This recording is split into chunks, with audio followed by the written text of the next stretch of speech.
여러분 안녕하십니까? 반갑습니다. 여러분들 이렇게 또 만나 뵙고 하나님의 말씀을 증거할 수 있는 시간을 갖게 된 것을 특권이라고 생각합니다. 목사님이 제가 여기 도착을 하니까 저에게 전도의 강사를 박원경 목사로 한다 그러니까 교인들이 잘 몰라요. 그렇게 얘기를 하셨대요. 그렇게 얘기를 하셨어요, 저한테. 제가 미주에서 30년 목회를 했는데 30년 대부분을 영어권 사역을 했습니다. 네, 그래서 아마 한국어권에 계신 분들은 제가 굉장히 아마 생소할 것으로 생각이 되는데요. 오히려 좀 생소한 얼굴이 오니까 더 좋죠, 뭐. 예. 맨날 식상한 얼굴 보는 것보다는, 그죠? 예. 여러분들께서 그렇게 생각해 주시리라 믿습니다.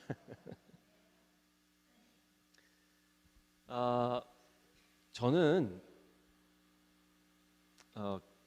태어날 때부터 교인이 아니었어요. 우리 혹시 중동부 야영회를 가셨던 분들은 뭐 조금 얘기를 들으셨겠지만, 저는 이 기독교적인 백그라운드를 전혀 가지고 있지 않는 가정에서 자라났습니다.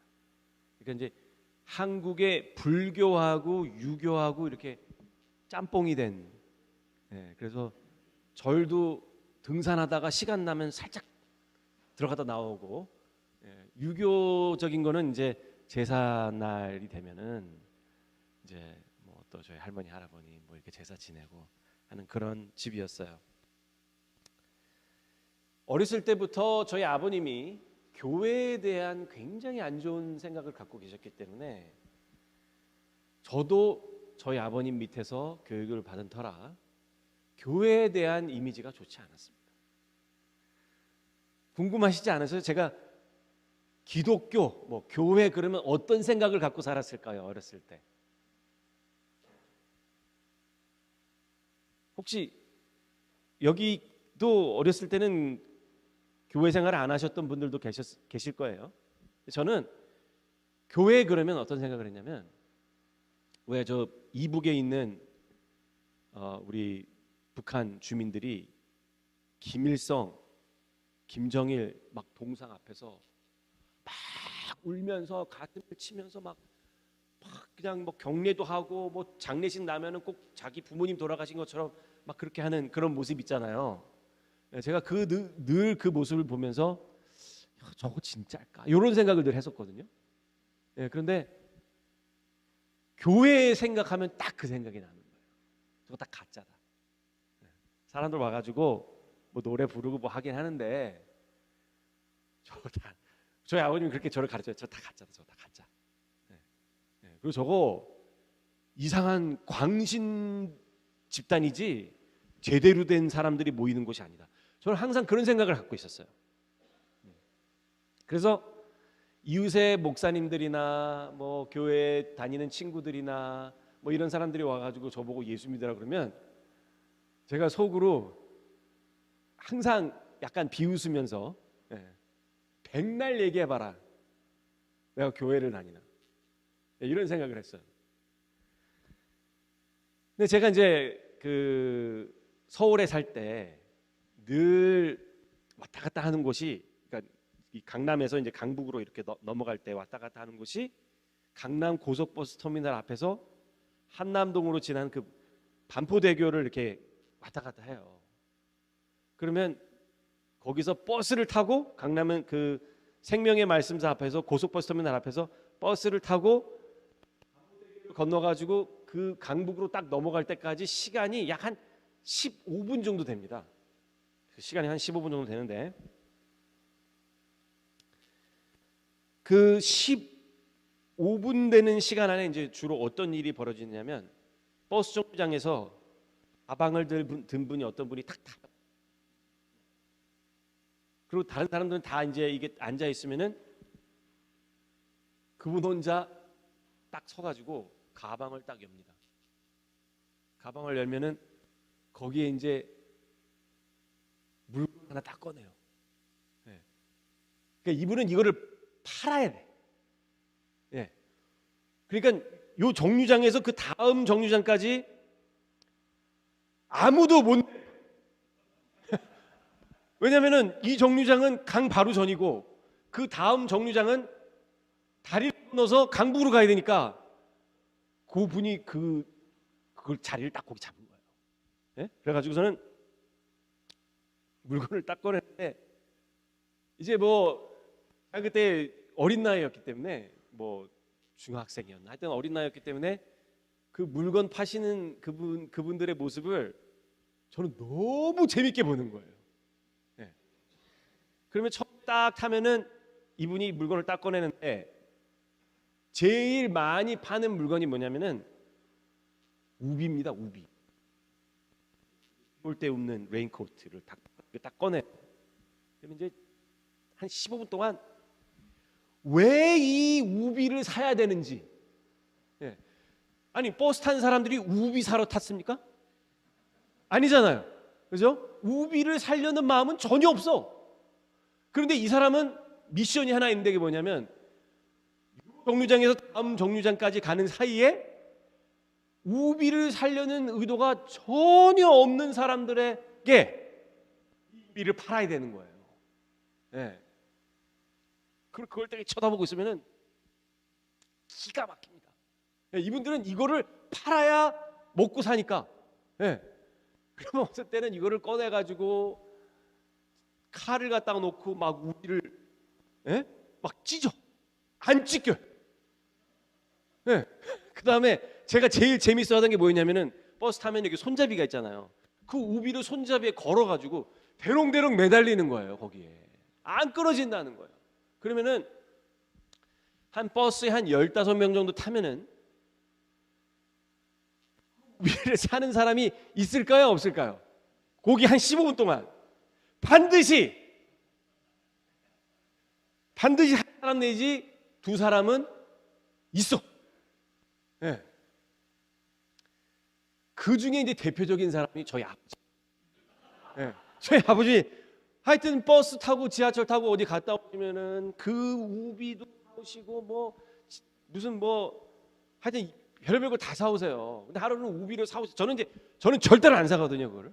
예. 제 마음이 어떤 마음이냐면 시컷 떠들어봐라 내가 그걸 사나. 예. 저희 아버지가 어느 날 딱 회사에 갔다 오시더니 노란색 우비를 사오셨어요. 그래서 제가 그럼 아버지 그거 뭐예요? 그랬더니 야 기적의 우비. 이게 기적의 우비라는 거예요. 그래서 제가 아니 우비면은 우비지 무슨 기적의 우비가 어디 있어요? 이거는 칼로 찔러도 우비가 안 찢어지고 매달려도 안 찢어진다는 거예요. 그래서 제가 부엌에 가서 칼을 갖고 와가지고 예? 그 우비를 진짜 이거 아버지 후회 안 하죠? 그랬더니 아니 그거 안 찢어진다니까 하고서는 샥 했어요. 단번에 찢어졌어. 뭐 이거 매달리는 동안 그냥 이렇게 하니까 그냥 다 찢어져요. 저희 아버지가 아주 이거 안 그랬는데. 예. 근데 제가 이 교회와 이 예수 믿는 것을 생각하면은 막 그런 이제 생각이 드는 거예요. 나 필요가 없는데 이거 도대체 왜 나보고 자꾸 필요 없는데 와가지고 믿으라고 그러고 예? 사라고는 안 하지만은 왜 이 사람들 도대체 왜 이러나 예. 그런 생각을 그때 했었어요. 그러다가 한 번은 이제 저희 제 친구가 저보고 교회를 가자는 거예요. 그래서 제가 야 나는 교회 안 가. 그랬더니 그러지 말고 이거 좋은 거야. 그래서 제가 뭐가 좋은지 좀 설명을 해보라 그랬어요. 그랬더니 뭐가 좋은지는 나도 잘 모르겠는데 하여튼 이거 무조건 좋다는 거예요. 그래서 나는 안 간다고. 그래서 이제 안 간다고 마음을 딱 먹었는데 크리스마스 시즌에 TV에서 그 예수 그리스도가 십자가에 못 박혀 돌아가시는 그 장면이 이렇게 딱 나오는데 또 주변에 있는 목사님이 와가지고 예수 믿으라고 그러고 제 친구도 교회 같이 가자고 막 이러니까 도대체 예수가 뭐길래 이걸 자꾸 나보고 믿으라고 그러나 예, 그 궁금증이 생기겠죠, 어느 정도. 그래서 생겨서 이렇게 가만히 이렇게 보고 있는데 뭐 목사님이 저희 주변에 있는 교회 목사님이 저한테 오셔가지고 예수 믿으라고 하면서 우리 청년의 죄를 위해서 돌아가셨다고 이렇게 얘기하는 그 말이 제 마음속에 좀 이렇게 좀 자리도 잡고 그래가지고서는 제가 뭐 이거 뭔지는 잘 모르겠지만 그래도 한번 가보자 이런 생각이 들었습니다. 그래서 제 친구가 다니는 교회에 가려고 하는데 그 제 친구가 다니는 교회가 이제 일요일날 교회를 가니까 제 친구 보고 우리 아버지가 내가 교회 가는 걸 너무너무 싫어하니까 우리 집에 와서는 배를 눌러라. 원경아 교회 가자 이 말 하지 말고 배를 눌러라. 그랬더니 이 친구가 와가지고 하게 반대로 했어요. 네. 배를 눌러야 되는데 저희 아버지가 정원 앞에서 이 화단을 정리하고 계신데 원경아 교회 가자 소리를 지른 거예요. 그래서 제가 어떻게 됐겠습니까? 저희 아버지가 너 이놈의 자식 내가 교회 가지 말라 그랬는데 해가지고 일요일마다 저희 아버님이 두 눈을 크게 뜨고 제가 교회를 가는지 안 가는지 지켜보는. 그래서 제가 학교 가가지고 그 친구한테 그랬어요. 야, 너는 어떻게 내가 하지 말라는 그 반대로 했냐? 그랬더니 여러분 사람들은요 자기가 듣고 싶은 대로 들어요. 예, 아무리 뭐라 그래도 자기가 듣고 싶은 대로 듣거든요. 예, 그러니까 자기는 분명히 제가 배를 누르지 말고 소리를 지르다 말도 안 되는 얘기를 하는 거예요. 그랬더니 그 옆에 있던 한 친구가 그래서 제가 뭐라 그랬냐면 너 때문에 내가 일요일날 아무 데도 못 나간다고. 그랬더니 옆에 있던 친구가 야 우리 교회 한번 가보자. 그래서 제가 너 지금 내가 하는 얘기 못 들었어? 내가 일요일마다 아무 데도 못 간다고 했더니 이제 친구가 하는 말이 우리 교회는 토요일날 교회. 그래서 제가 토요일날도 교회를 가냐? 나는 이제 뭐 아무것도 모르잖아요. 그러니까 토요일날도 교회를 가냐 그랬더니 토요일도 간대. 그래서 뭔지 모르겠지만은 그것도 교회라고 그러니까 한번 가보자. 갔어요. 그 토요일날 교회를 갔다 오고 나가지고 그 다음 주에 난리가 났어요. 학교에서. 저 바원경이가 이상한 교회를 갔다 왔다. 그 이상한 교회를 갔다 왔다는 거예요. 그래서 제가 뭐가 이상한데 그랬더니 그 교회는 이상한 교회다. 그래서 왜 그러냐? 토요일날 교회를. 그래서 저는 뭐 아무것도 모르니까 왜 토요일날 교회를 가면 안 되냐 그랬더니 토요일날 교회를 가면 안 되고 일요일 교회를 가야 된다. 왜? 그랬더니 그건 나도 몰라. 우리 목사님이 무조건 일요일날 교회를 그 토요일날 가는 교회 이상한 교회. 그래가지고 이제 내가 그러면 너 목사님한테 가서 이 교회가 왜 이상한 교회인지 좀 물어봐라 그랬더니 그 다음 주에 와서 이 설명을 해주는 거예요 저한테. 이 교회는 아주 율법주의적인 교회라. 저는 그때 율법주의라는 말이 무슨 말인지도 몰랐어요. 성경을 보면은 구약 성경밖에 없고 신약 성경은 없다는 거예요. 참말입니까 거짓말입니까? 예? 그래서 그 다음 주에 이제 그 친구한테 이 재림교회 나가는 친구한테 물어봐서 니들은 뭐 그거 없냐? 반이? 뭐 신약 구약도 모르니까 반이 없냐 그랬더니 뭔 소리야 그랬더니 아니 뭐가 없대 그랬더니 우리 다 이거 있다고. 그 또 가서 이 친구한테 물어봤더니 그 교회 가서 절대로 그 교회 가서는 침례를 받으면 안 된다. 그래서 왜 그러냐 그랬더니 침례를 거기 가서 받으면은 1분 이상 담그기 때문에 침례 받다가 죽은 사람도 있다라는 거예요. 너무 터무니없는 얘기를 많이 제가 들은 거예요. 그래서 제가 이거 이상하다. 굉장히 이상한 얘기들을 많이 들으니까 이 사람 얘기도 듣고 저 사람 얘기도 듣고 왔다 갔다 하다가 막 헷갈리더라고요. 그래서 이거 안 되겠다. 이 사람 말도 들으면 안 되고 저 사람 들으면 안 되겠다. 이제 이런 과정을 겪으면서 제가 이 교회를 알게 됐어요. 여전히 제 마음속에 뭐는 없었냐면 굳이 교회를 왜 다녀야 되는지 이유를 모르겠는 거예요. 왜 어렵게 저희 아버님 늘 하는 말이 뭐였냐면 너 그 교회 나가기 시작하면은 수입의 10분의 1을 교회 갖다 내. 지금 밥 먹고 살기도 힘들어 죽겠는데 100불을 벌면 100불을 네가 다 써야지. 그중에 10분의 1을 교회에다 갖다 내면 넌 뭐 먹고 사냐. 저희 아버님 늘 그렇게 얘기하셨어요. 일주일 내내 일하고서도 힘든데 일주일에 하루를 갖다가 교회를 가고는 발전은 언제 하냐. 뭐 이제 이런 얘기를 제가 들었기 때문에 교회에 대한 생각이 별로 좋지 않았어요. 그래서 내가 왜 교회를 가야 되는지 몰랐어요. 아무도 제대로 하는 사람이 없었어요. 그러다가 이제 제가 저희 집안에 그 있었던 아무도 얘기하지 않는 어떤 아픔에 대해서 알게 됐어요. 그 아픔이 뭐냐면 제가 어렸을 때 제가 누님이 3분 계시고 그다음에 제가 장남이고 그다음에 제 밑에 남동생이 하나 있습니다.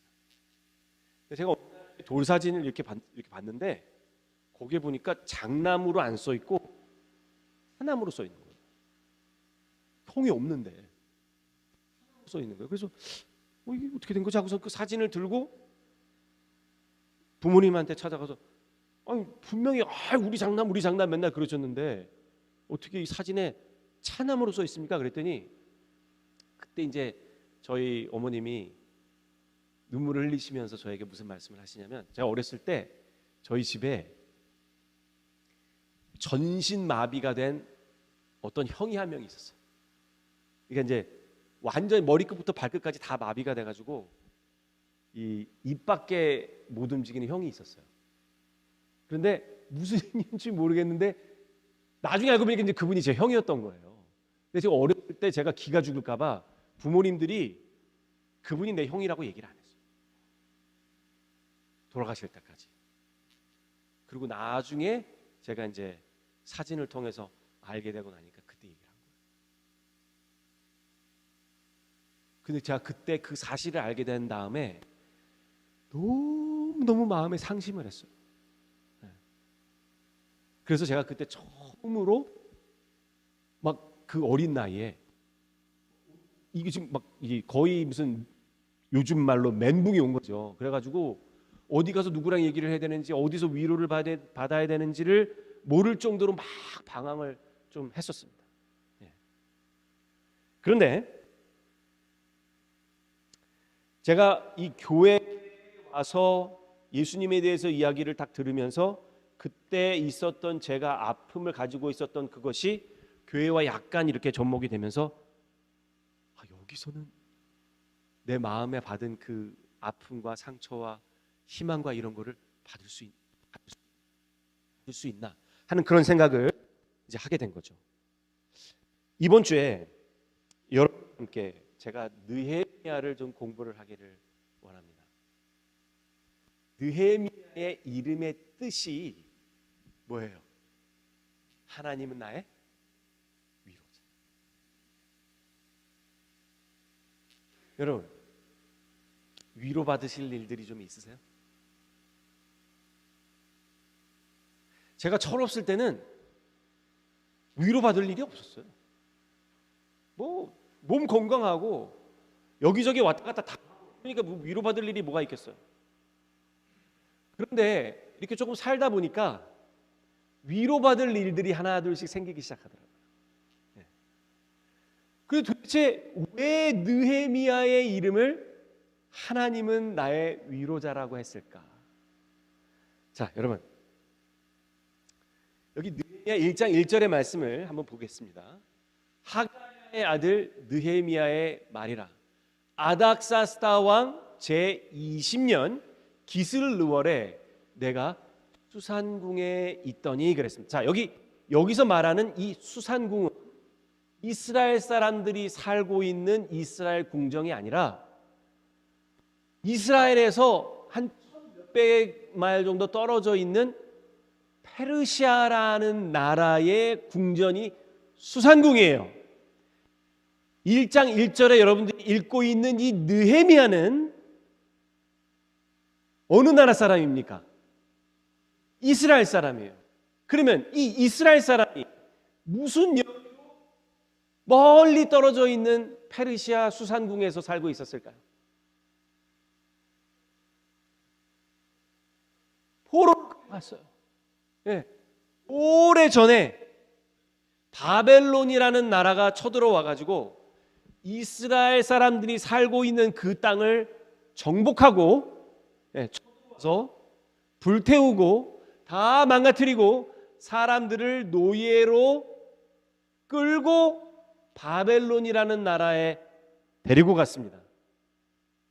그래서 바벨론에서 한참 살고 있는데 페르시아라는 어떤 나라가, 강대한 나라가 나타나 가지고 이 바벨론을 물리치고 이제 이 페르시아가 온 세상 강대국이 됐어요.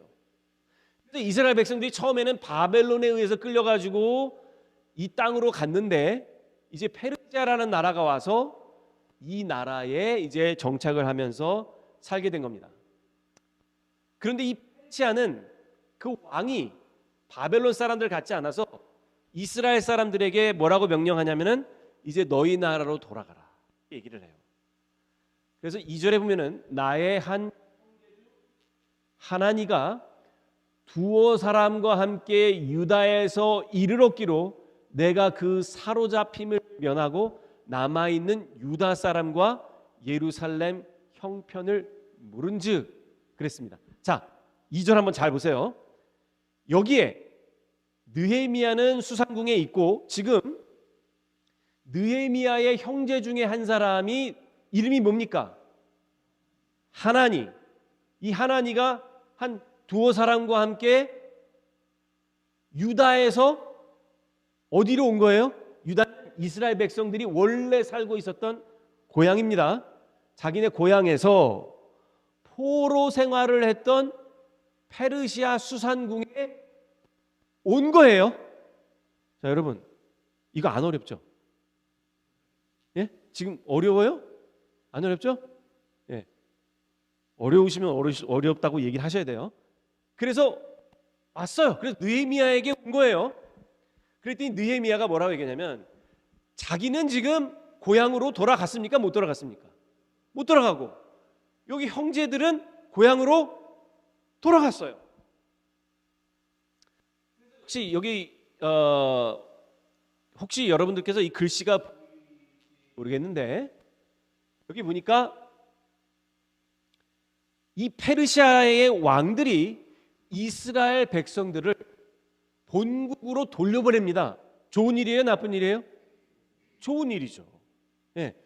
본국으로 돌려보내는데 총 3차례에 걸쳐서 돌려보내요. 그래서 첫 번째 간 사람이 누구냐면은 스룹바벨하고 여호수아입니다.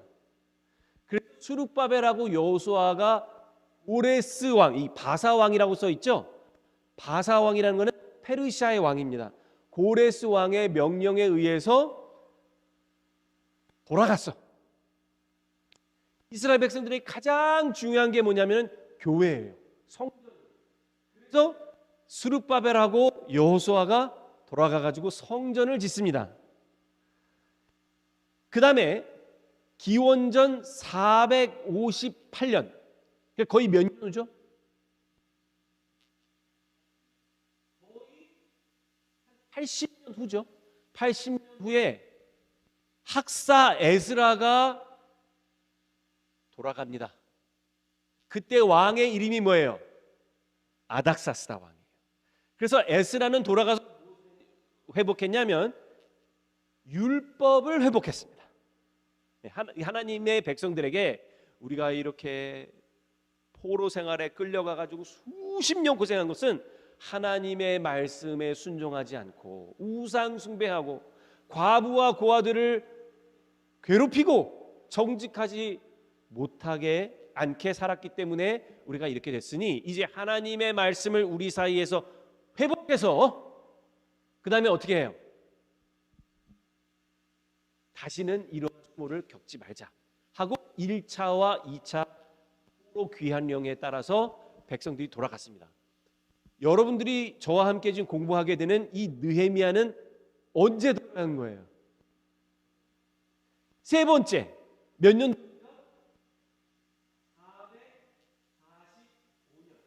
원전 445년에 돌아갔어요. 그러니까 느헤미야는 1차 때도 못 돌아가고 2차 때도 못 돌아간 거예요. 그러니까 지금 우리가 읽었던 느헤미야 1장 1절은 하고 3차 사이겠죠? 맞습니까? 네, 3차 사이예요.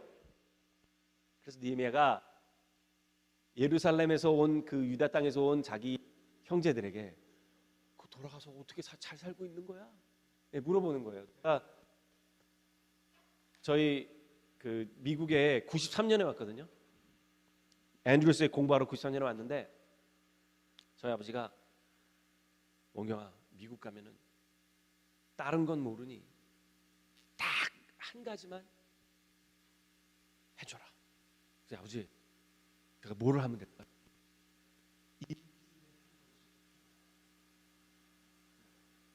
제가 제 아들 뭐라고 얘기했을까요? 제 아들한테 아들아 결혼해서 살면은 딱 한 가지는 제대로 해라. 그 아버지 그 뭔데요? 일주일에 한 번씩 전화해라. 제가 아버지가 되니까 우리 아버지 마음을 이해를 하겠더라고요. 그래서 제 아들이 지금 결혼한 지 2년이 저녁 7시가 되면은 꼬박꼬박 우리는 이제 시대가 발달했으니까는 화상 통화. 예. 그러면 이제 저희 딸, 저희 아들 다 집 나갔거든요. 제가 하고서는 4명이 이렇게 화상 통화를 해요. 저희 그때는 30년 전이니까 전화를 한국에 딱 전화를 하면은 저희 아버지가 어떻게 지내? 그럼 저는 아버지 잘 지냅니다. 알았어. 딱 끊는 거예요. 예, 1분 이상을 안 해. 예, 무조건 잘 지내는지를 확인하고 끊어. 예, 하는 거예요. 느헤미야는 자기 형들을 본국으로 돌아보는 궁금한 거예요. 근데 이게 뭐 전화가 없으니까 이렇게 이제 형제들이 어떨 때 이렇게 오면은 어떻게 지내? 그러면 이제 근데 이 사람들이 좀 좋은 소식을 전해야 되는데 이런 소식을 전했어요.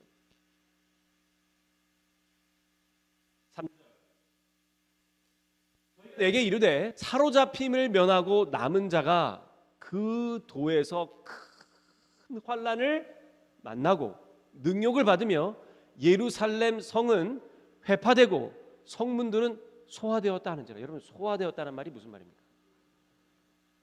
저녁 먹고 소화시켰다는 거예요? 네? 무슨 말이에요? 불타 없어졌다는 거예요. 4절 내가 이 말을 듣고 앉아서 울고 수일 동안 슬퍼하며 하늘의 하나님 앞에서 뭐 했다고요? 금식하고 기도했다 그랬어요. 네. 여기 이상한 거 없습니까? 자 여기서 이상한 거 하나 찾아보세요. 뭐가 이상한?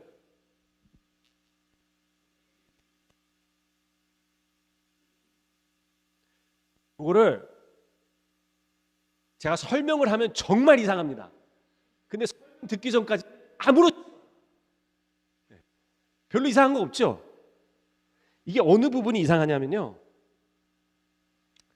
이 사람이 지금 고향에서 온 고향 사람 친척들 형제들이 엄청 고생당하는 그런 이야기를 들었잖아요. 아까 제가 말씀드린 대로 1차로 돌아갔을 때는 성전을 지었고 2차로 돌아갔을 때는 율법을 회복했는데 문제가 뭐냐면은 사람이 살려면 기본적인 세이프티가 있어야 되잖아요. 안전이 확립이 돼야 되잖아요. 그죠? 그 당시에는 안전의 상징이 뭐였냐면은 성벽이었습니다. 네. 왜냐하면 성벽이었으면은 아무나 막 와가지고 약탈해가는 거예요. 음식 같은 거 막 다 가져가고 말 타고 와가지고 아내 납치해가고 아들 병정으로 끌고 가고 딸들을 착취하고 물건들 다 뺏어가는 거예요. 그러니까 벽이 없으니까 성전하고 자기들 사는 집은 있는데 뭐가 없는 거예요? 성벽이 없으니까 이 난리가 나는 거예요. 이 난리가 한 번, 두 번 나는 것도 아니라 계속해서 나는 거예요. 모압과 암몬은 이 동쪽과 서쪽에서 계속해서 쳐들어오죠. 북쪽에서는 사마리아 사람들이 내려오죠. 남쪽에서는 아라비아 사람들이 계속 내려오는 거예요. 동서남북이 전부 적으로 둘러싸여 있는데 뭐는 없어요. 성벽이 없어요. 아무 때나 원수들이 지들 배고프면 와가지고 뺏어가는 거예요. 예. 뭐 조금 지으려고 그러면 갖고 와가지고 다 때려 부수는 거예요. 그래서 이 사람들이 거기 너무 못 살 것 같아가지고서는 어디로 왔냐면은 이 느헤미야에게 온 겁니다. 그런데 여기서 이상한 부분이 뭐냐면은 여러분 이 느헤미야는 여러분들이 아까 그 연대수를 쭉 봐서도 아시겠지만은 많은 성경학자들에 의하면 이민 3세 정도 됐다는 거예요. 2세도 아니고 3세 정도 됐다는 거예요. 여러분 자녀들 있으신 분들 많이 있죠? 예, 미국에서 태어난 자녀들 들어보세요. 내 애들은 미국에 태어났다. 여러분 미국에서 태어난 자녀들이 한국에서 막 구테타가 일어난다든지 아니면 무슨 홍수가 나서 막 물난리가 났다든지 뭐 난리가 났다. 막 북한에서 막 괴뢰군들이 뭐 쳐들어온다. 그럴 때 여러분들 자녀 중에 느헤미야처럼 하나님 앞에서 막 울면서 슬퍼하면서 금식 기도할 자녀들이 있습니까? 저희 아이들도요. 하나는 베리언 스프링스에서 태어나고 하나는 캘리포니아 오렌지 카운티에서 태어났어요. 네. 한국 좋아합니다.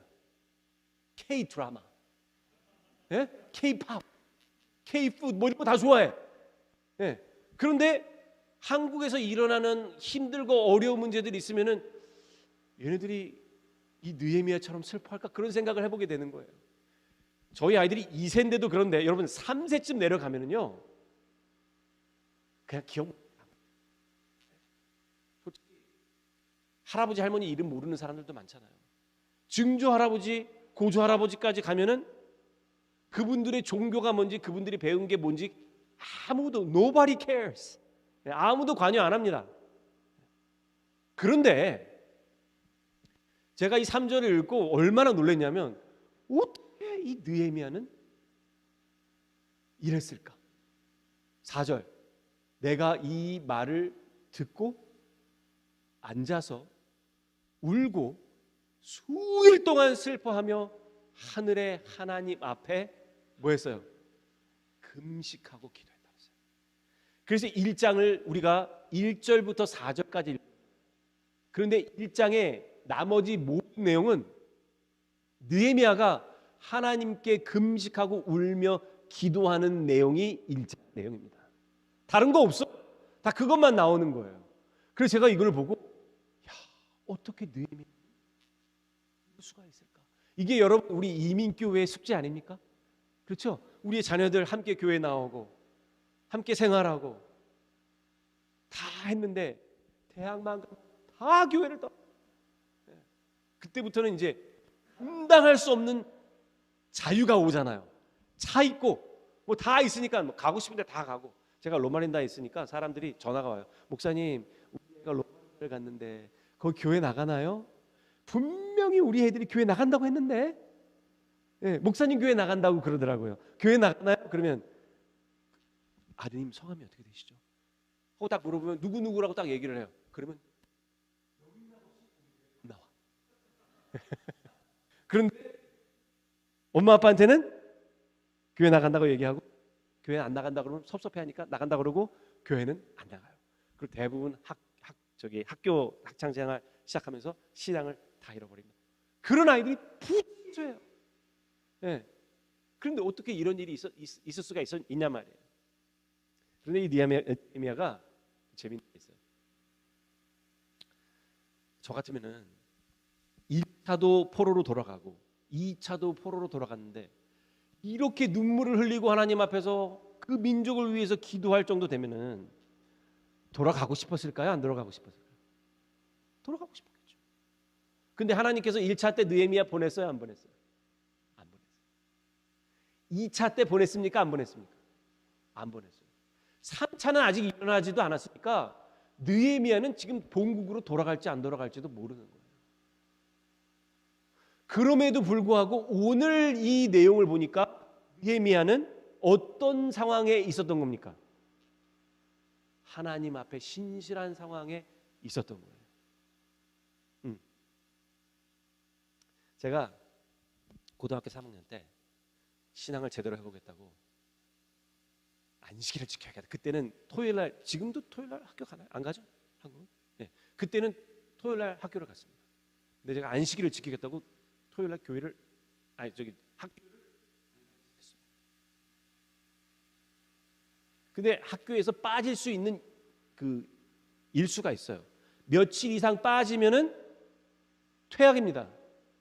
그런데 저하고 제 친구가 둘이서 야, 우리 안식일을 좀 제대로 한번 지켜 하고 둘이서 같이 이제 신앙을 지키려고 막 하는데 둘 다 빠진 일수가 똑같아요. 그래가지고 둘이서 똑같이 학교에서 교육을 받았어요. 그 친구는 중대부속 고등학교, 저희 제가 흑석동 교회를 다녔거든요. 흑석동 교회 바로 밑에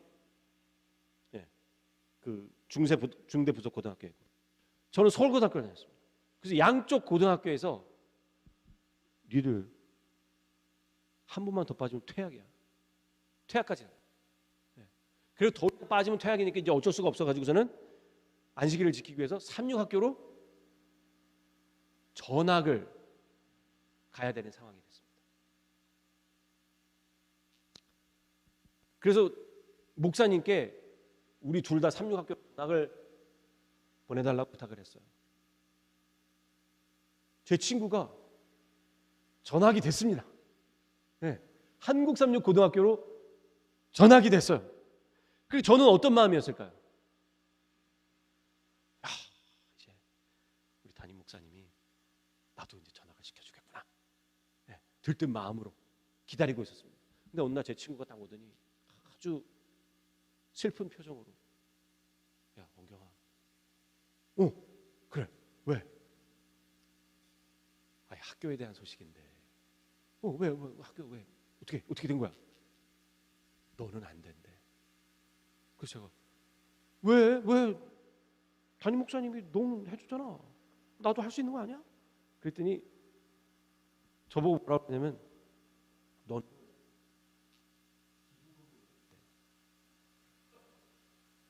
그래서 제가 그럼 너도 기부금을 내고 간 거야? 그랬더니 나는 안 냈어. 그럼 왜 나만 기부금을 그때 저희 아버님이 이제 뭐 제가 뭐 신학교 간다니까 아주 집안이 난리가 난 상황이었거든요. 예. 그래서 제가 이제 삼육학교로 전학을 간다니까 그것 때문에 더 난리가 났어요. 야, 너 그 명문고등학교 그 고등학교를 나와야지. 듣도 보도 못한 삼육학교를 나온다고 이게 어디서 미쳐가지고 돌아다닌다고 막 아버지가 막 그럴 때였거든요. 근데 제가 거기다 대고 기부금을 내라는 아버지한테 기부금을 내라고, 아버지 근데 기부금을 내셔야겠는데요. 이 말을 어떻게 하느냐 말이에요. 예? 그래가지고서는 제가 전학을 못 갔어. 제 친구는 전학을 하고 저는 전학을 못 갔어요. 그놈의 기부금 때문에. 예. 못 갔어요. 그때가 제 고등학교 3학년 때입니다. 예. 여러분 같으면은 김강년 목사님한테 그런 차별 대우를 받고 참을 수 있습니까? 목사님 죄송합니다. 예, 목사님 뭐라고 그러려고 그러는 게 아니라, 예.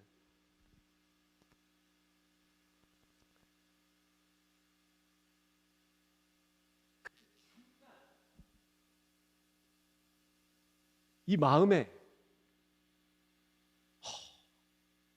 담임 목사님이 날 미워하시나 이런 생각도, 예. 난 앞으로 어떻게 해야 되나. 그러다가 제가 딱 결정을 했어요. 오케이, 그럼 전학은 안 간다. 대신 아버지랑 딜을 했습니다. 전학을 안 보내주는 대신에 난 무조건 삼육대학교 신학교를 갑니다. 저희 아버지가 딜을 했어요. 그러니까 제가 그때 약간 미쳤다고 생각을 했기 때문에 아버지가 제가 약간 지금 미쳐서 저렇게 날뛰고 있는데 한 2년쯤 후면은 제정신이 돌아와서 다른 대학으로 이제 옮길 거라고 생각을 하신 거예요. 네. 그래서 오케이, 그럼 넌 전학 안 가는 거다. 안 가는 대신에 저는 학교 가서 공부 안 하겠습니다. 그래서 학교에 가가지고서는 정로의 계단하고 산상수훈을 영어로 된 거 있죠. 예. 그래서 그거를 계속 보고 졸업할 때까지 그렇게 하고 졸업을 했어요. 제가 왜 내가 이렇게 차별대어 받느니 교회 때려친다 이렇게 안 했을까요? 궁금하지 않으세요? 느헤미야가 1차 때 2차 때 다 내 형제들도 보내고 다 보내주는데 왜 나는 안 보내주는 거야? 하고 하나님한테 삐질 법도 합니까 안 합니까? 하단 말이에요. 봤어요. 그 당시 몰랐는데 그 당시 제가 예수를 알고 난 다음에 예수를 아는 감격과 사랑에 마음이 가득 차 있었어요. 교회 십자가만 봐도 좋은 때였어요. 네, 그러니까 주변에서 일어나는 일들이 저한테 문제가 안 되더라고요. 그런데 지금 누가 저한테 차별대화를 하시면, 여러분들 중에 누가 저를 차별대화하시면 제가 어떻게 할까요? 저도 걱정입니다. 그때 제가 예수를 그렇게 사랑하고 있었구나 하는 생각이 들었어요. 그래서 제가 그때 그 마음을 회복하는 게 제 신앙의 목표 중에 하나입니다. 그때는 이해가 안 되던 담임 목사님도 이해가 됐어요. 나중에 철들고 나니까 몇 년이 지났는데 그때 딱 이해가 된 거예요. 왜 그랬느냐? 담임 목사님이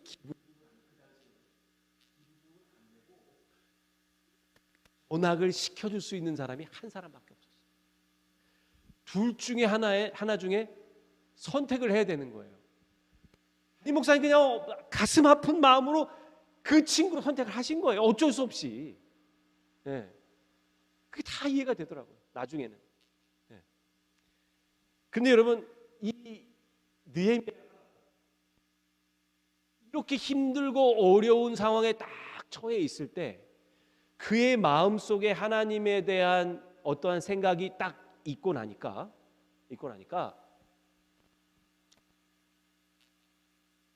힘들고 어려웠을 법한 그 상황에서 하나님을 버리고 떠나겠다라는 선택을 하는 게 아니라 하나님께 매달리겠다라는 선택을 한 것입니다.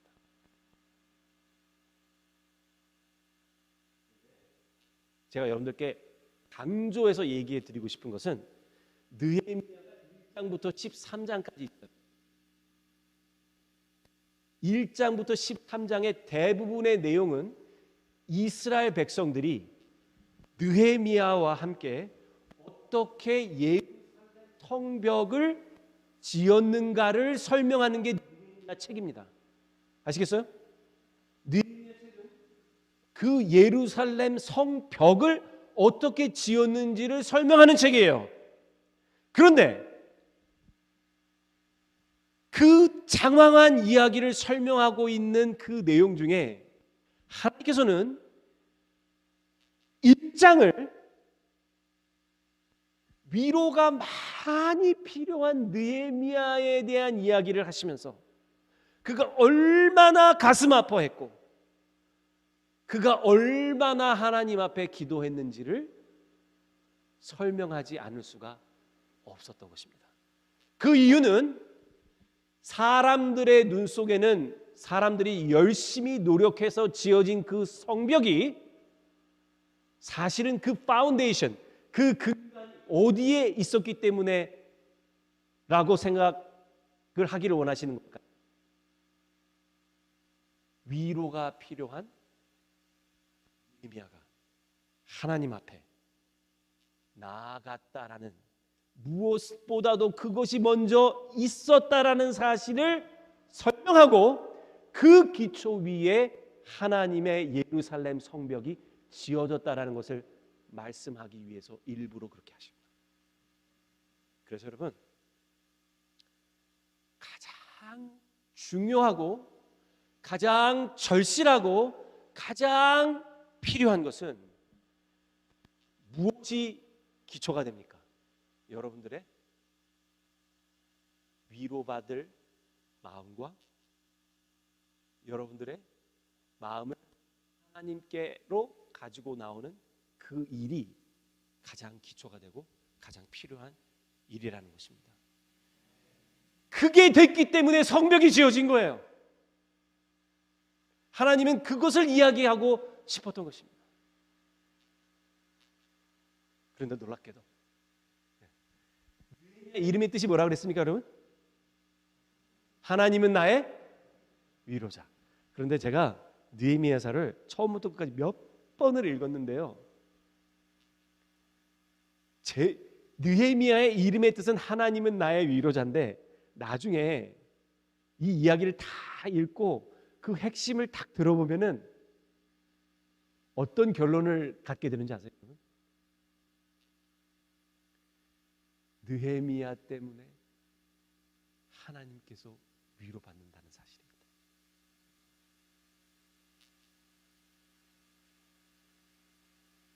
느헤미야는 위로가 필요한 사람이었지만 그가 위로받는 자가 되었어요.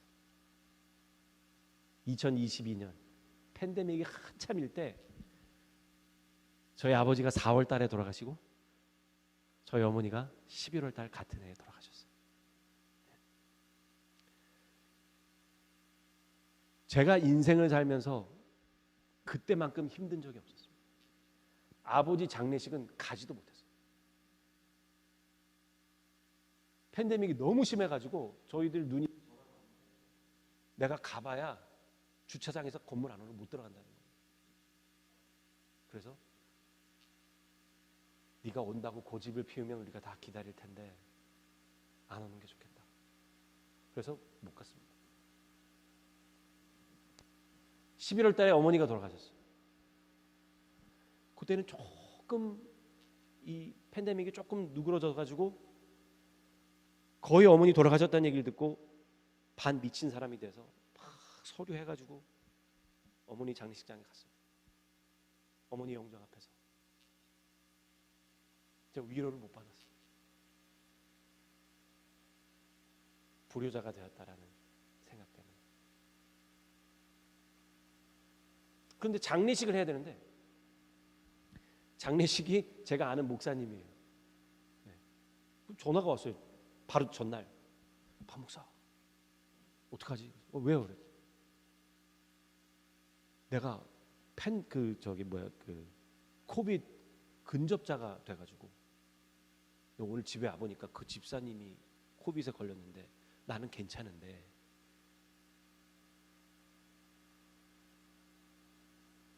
상주들이 원하지 않을 것 같아서 그래서 제가 그럼 내가 한번 물어보겠다고 해서 제 가족들에게 저희 누님 세 분하고 그 동생에게 물어봤더니 그 목사님 오는 걸 원하지 않는다고. 그래서 이제 그때부터 또 이제 저는 막 전화번호를 찾기. 그럼 이제 어머니 장례식을 누가 안 하고 막 찾기 시작한 거예요. 근데 이 사람 저희 큰 누님이 저한테 오더니 제가 막 찾고 있으니까 저를 딱 보더니 박 목사 어머니 아버님 모르는 목사가 와서 장례식을 하는 거는 좀 그렇지 않은가? 박 목사 가지. 그래서 제가 아유 어머니 장례식을 왜 내가 합니까? 내가 하여튼 저기 찾을 테니까 좀 기다려 보시라고. 그런데 제 동생이 또 오더니 그때 동생이 저에게 이런 말을 했어요. 이거는 제가 여러분들께도 드리는 말씀입니다. 동생이 저에게 형, 형도 위로받아야 되는데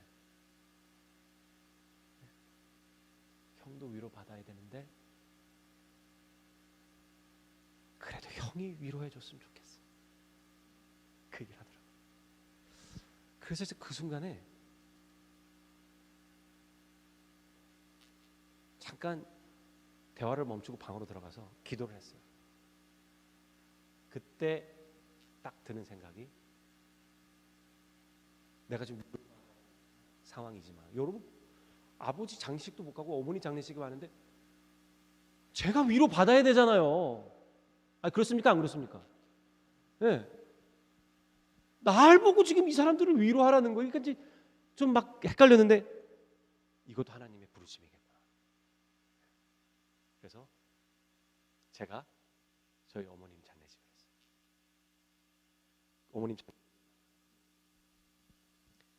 어머님 그 뭐죠? 제가 이게 한국말도 서투르고 영어도 서투르고 화장하고 난 다음에 이렇게 해가지고선 있잖아요. 그거를 들고 아버님 묘소에 처음으로 갔습니다. 근데 저희 아버님이 그 옛날에 뭐라 그랬냐면은 저보고 너 내 장례식에 와가지고 요단강 건너가리 노래 부르면은 내가 관 속에서 일어나가지고 네 귀시자대를 때려본다고 했어요. 예? 그래서 제가 아버님 앞에 딱 어머님 항아리 그걸 들고 딱 어머님을 모시고 앞에 가서 자 예배 드립시다 하고 쫙 이렇게 해놓고 제가 찬미가를 뭘로 골랐을까요? 예? 찬미가 제가 요단강 건너가리 불러. 아버지 요단강 건너가리 제가 노래 부르겠습니다 하고 그 노래를 부르고 제가 우리 형제들을 그런데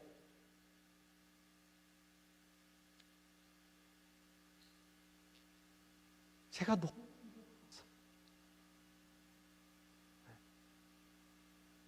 너무 위로를 받았어요. 그것 때문에 하나님께 너무 감사한 거예요. 하나님께서 내 형제들 앞에서 우리 아버님 어머님 장례식을 하면서 그리스도 예수의 위로의 말씀을 전할 수 있는 그런 특권을 가진 사람이 몇 명이나 되겠습니까? 특별히 아버지가 부르지 말라는 노래를 부르면서 그래서 제가 너무 힘들었어요. 느헤미야는 그런 책입니다. 위로 받아야 되는 사람이 하나님 앞에 나가서 위로하는 책이에요. 그래서 이제 내일과 모레 이제 계속 여러분들이 이걸 공부를 하면서 과연 하나님은 느헤미야를 백성들을 어떻게 위로하셨는가를 제가 여러분들께 드리도록 집으로 가시면서 딱 한 가지만 기억하고 가시면 좋겠어요. 하나님은 여러분들을 위로하시기 위해서 위로하라고 말씀하십니다. 그 사명으로 부르셨어요. 그래서 여러분들의 사랑하는 남편과 아내, 자녀들을 위로하시기 바랍니다.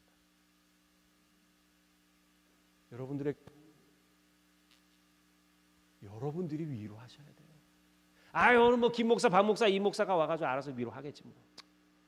이러지 마시고 그 사명이 누구에게 있다는 겁니까? 우리에게 있다는 거예요.